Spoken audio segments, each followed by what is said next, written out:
Former Barcelona director and presidential candidate Toni Freixa is a really party pooper, Gab. That's right. Everybody's getting all excited about the new deals that they voted on, and now that they're allowed to strike. And by the way, they haven't struck them yet, but they're close, certainly as far as the TV deal is concerned.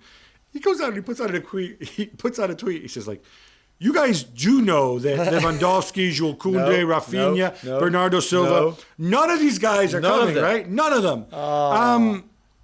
He's talking numbers, and the reality is, I don't know why people. I mean, it gets to the point where Raphinha hawked to everybody 60 million here and there.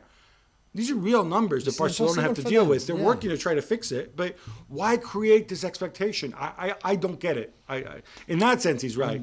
Paulo Dybala is still a free agent, Gab. Somehow, it seems that the only offer he has on the table right now is one from Sevilla for 3 million euros net a year, which is less than a third of what he wanted from Juventus, and much less than what Juventus were ready to offer him anyway. Yeah, so I hate to say I told you so, but once in a while, I get things wrong, and people point them out, and clown, whatever. Yeah, I think Juventus got this right.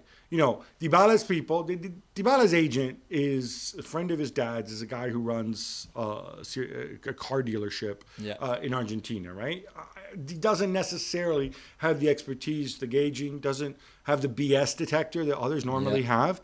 And maybe he really thought there was a whole bunch of teams that would offer him, 10 million euros net a season, which, is roughly 300,000 pounds a week, if that's how you count things. And now Juve says, no, you're not worth this 8 million plus 2 million net that, you thought you had.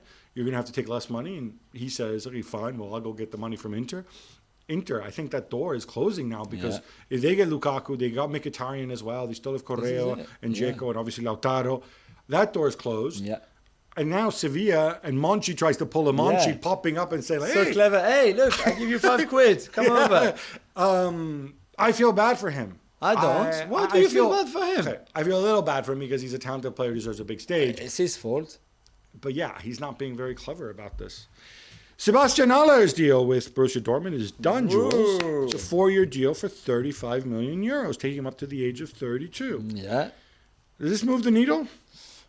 We'll see. If it's the one from Ajax, yes. If it's the one from West Ham, no. If it's the one from Frankfurt, yes. Okay, let me put this in a different way, right?